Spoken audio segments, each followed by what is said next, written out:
Leer te da más. Con Paulo Cosín.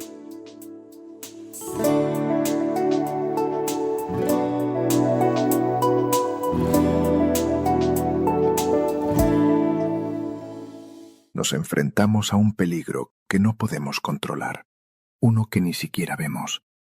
Si tu ADN está mutando, te encuentras en una situación enormemente peligrosa, porque la araña tiene 3 ciclos vitales, y cuando está entre cualquiera de esos ciclos, se vuelve vulnerable a las amenazas. Pero si consigues sobrevivir, experimentarás una especie de renacimiento. Me he permitido hacer esta adaptación del guión del tráiler de la nueva película Spider-Man Brand New Day, para comenzar este episodio. Lo dedicaré a algunos superhéroes, con todo el respeto y sin ánimo de ofender a los apasionados del mundo del cómic y de los superhéroes.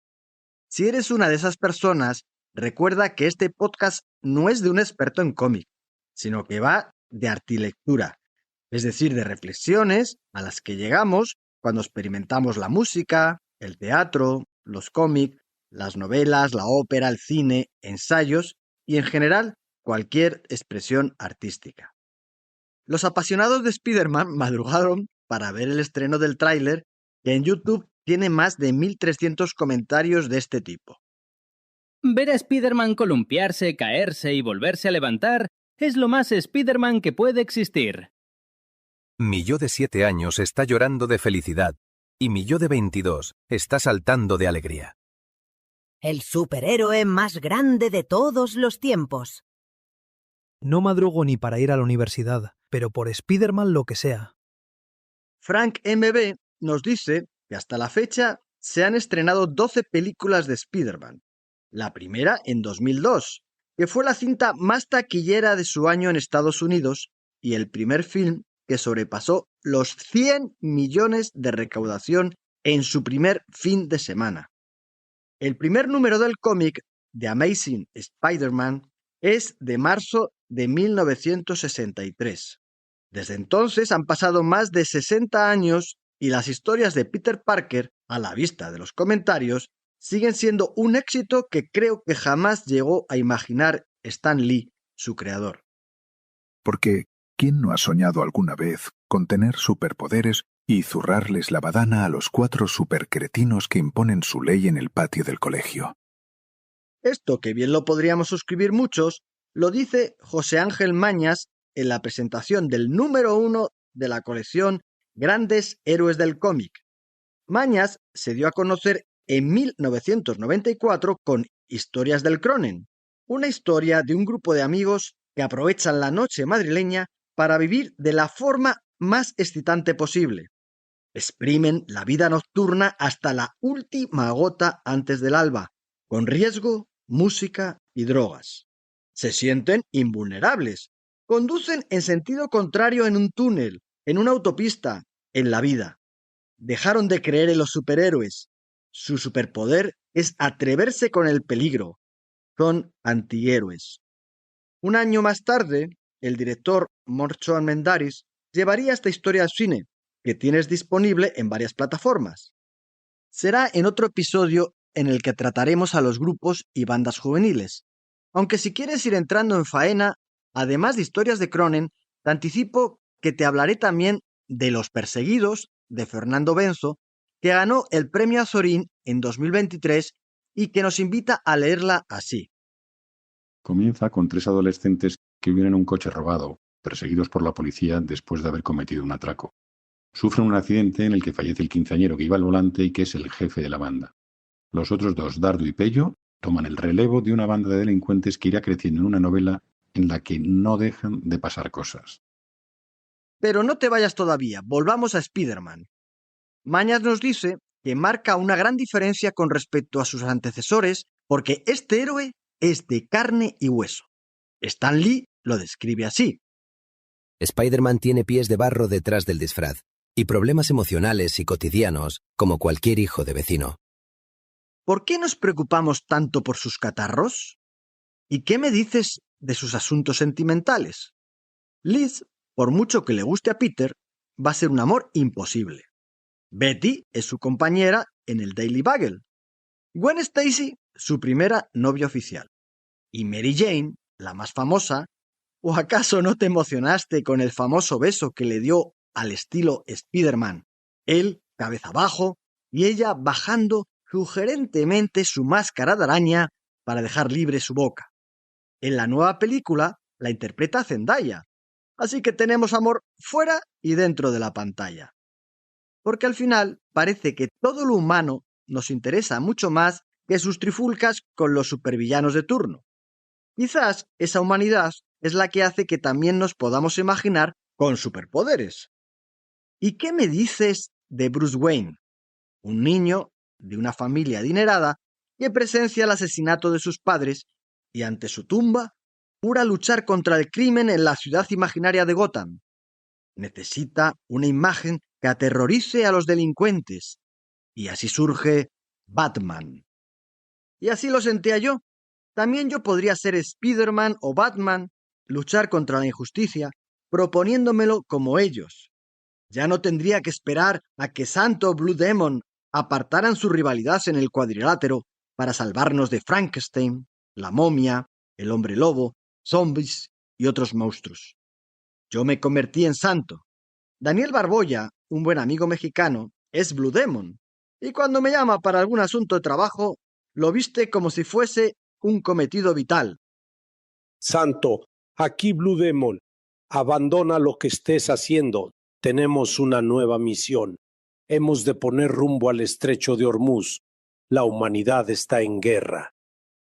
En este breve recorrido de superhéroes, en el que me acuerdo del Zorro, Super Ratón, Contra el Mal, La Hormiga Atómica y muchos más, el cómic español nos obsequió con Super López, que más allá de ser una parodia de Superman, se enfrenta a casos de gran carga social, como la demanda de una joven que afirma que Super López la dejó embarazada en la verbena de San Juan.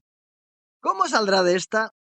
Pues no lo recuerdo, pero déjame unos minutos que lo lea en el especial de Superhumor dedicado a este héroe del dibujante español Jam. Sin embargo, el superhéroe español más conocido internacionalmente, al que me refiero a continuación, es otro. A ver si lo reconoces. 12 hombres, ensartados como cuentas por los cuellos en una gran cadena de hierro y con esposas en las manos, avanzan bajo la estrecha vigilancia de 2 hombres a caballo y 2 más a pie, armados los primeros con escopetas y los otros con lanzas cortas y espadas. Son gente forzada del rey, que va a galeras. Al ver esta escena, nuestro personaje se pregunta: ¿es posible que el rey ordene llevar, por la fuerza, a gente alguna? Mi oficio es socorrer y acudir a los miserables, así que he de liberarlos. Estas aventuras de superhéroes, ya ves, contagian ese deseo de tomar partido por salvar el mundo. Y es que estas historias nos transforman, no te quepa duda, y nos atraen desde la más tierna infancia. Conozco un niño que con 4 años salió de su cuarto con unos calzoncillos por encima del pantalón de chándal, otro en la cabeza a modo de máscara, un trapo anudado al cuello como una capa, unas gafas de piscina de tortugas y las manoplas del horno. Y montado en su triciclo gritaba por el pasillo: ¡Soy un superhéroe! ¡Soy un superhéroe! Tengo una amiga que me quiere mucho y cada vez que me ve me dice con la sonrisa puesta: Paulo, eres un Quijote. ¡Ja! Pero en ese momento es cuando me viene la historia siguiente. Es la de la libertad que dio Don Quijote a muchos desdichados que mal de su grado los llevaban donde no quisieran ir. Es decir, la aventura de los galeotes. Porque verás, motivos no le faltaban a Don Quijote para querer salvarlos. Resulta que, como nos cuenta Miguel Espinosa Infante en Don Cervantes de la Mancha, en esa época, dadas las crecientes expediciones de la flota guerrera, se necesitaban cada vez más remeros, de modo que ya no eran solo los delincuentes peligrosos los enviados a galeras, necesitaban enviar a cualquiera, y por el menor delito. Como hacían falta brazos para el remo, toda la chusma fue considerada carne de galera, sin más requisito que cometer algún hurto y tener más de 20 años o a partir de 1566 más de 17. Así que los pandilleros de historias de Cronen o los perseguidos, de los que hemos hablado antes, bien podrían haber sucumbido en esa época al más terrible castigo al que podían ser condenados. En galeras, los hombres estaban semidesnudos y atados con grilletes al banco de remos bajo la vigilancia de un guardia especial, el cómitre. Este dictaba a los galeotes el ritmo de boga y les deshacía las espaldas a latigazos si remaban menos de lo esperado. Las condiciones de vida en estos navíos eran tan penosas que casi nadie sobrevivía más de 4 o 5 años. Imagina qué vida. Ese canto rítmico del cómitre en la antigüedad se denominaba eleusma, que deriva del griego eleuo, ordeno, mando, y que ha llegado a nuestros días como chusma, sinónimo actual de gente vulgar y de modales groseros. Fíjate qué cosas. A Don Quijote no le parecía nada bien eso de enviar a esa chusma a galeras, y solicita que les relaten de qué se les acusa. Estos maleantes, con sorna y desparpajo, le relatan sus fechorías. Salvo Ginés de Pasamonte, que es un malhechor iracundo y el más cargado de delitos y de cadenas. Salvo él, no hay ningún reo de delitos de sangre, sino que, por ejemplo, uno es acusado por haber robado una canasta de ropa blanca, otro por ladrón de bestias. Y así, escuchando este tipo de delitos, es natural que Don Quijote pregunte impresionado: ¿cómo por tal delito se condena un hombre a 100 azotes y 3 años a galeras? ¿Y cómo va preso otro delincuente, un alcahuete, que solo ha procurado facilitar las relaciones entre amantes? ¿Y por qué llevan también a quien no ha hecho más que ser burlador de 4 mujercitas? Porque me parece duro caso hacer esclavos, a los que Dios y la naturaleza hizo libres. Allá se lo halla cada uno con su pecado. Dios hay en el cielo, que no se descuida de castigar al malo ni de premiar al bueno. Y no es bien que los hombres honrados sean verdugos de los otros hombres, no yéndoles nada en ello. Y cuando de grado no lo hagáis, esta lanza y esta espada, con el valor de mi brazo, hará que lo hagáis por fuerza. Es decir, que considera que esos delitos deben ser solo juzgados por Dios, sobre todo si en nada interfieren en nuestros asuntos. Y es entonces cuando nuestro héroe entra en acción. Ante la negativa a soltar a los presos, Don Quijote arremete contra el comisario, mientras Sancho ayuda a soltarse a Ginés de Pasamonte, que libera al resto. Don Quijote les pide que, como muestra de gratitud, vayan a contarle tal aventura a Dulcinea del Toboso. ¡Ja! Pero Ginés de Pasamonte le dice que si acaso, que como mucho, que rezará unas avemarías, pero que es imposible de toda imposibilidad. Vamos, que ni lo sueñe. Y ahí se monta el lío, pues Don Quijote, lleno de cólera, grita indignado: Don hijo de puta, don Ginesillo de Paropillo, o como os llaméis, que habéis de ir solo, rabo entre piernas, con toda la cadena a cuestas. Paremos un momento y hagámonos esta pregunta. ¿Realmente Don Quijote realiza estas hazañas y aventuras solo para que lleguen a oídos de Dulcinea? ¿O tiene otro propósito? ¿Te imaginas cómo acaba este asunto? Pues Pasamonte hace señas a sus compañeros y, alejándose un poco todos, comienzan a apedrear a Don Quijote, al que, una vez caído en el suelo por la nube de pedrisco, uno de los galeotes golpea además con la bacía en la cabeza. Lo despoja también de parte de su ropa, como a Sancho, y se van, finalmente, cada uno por su parte.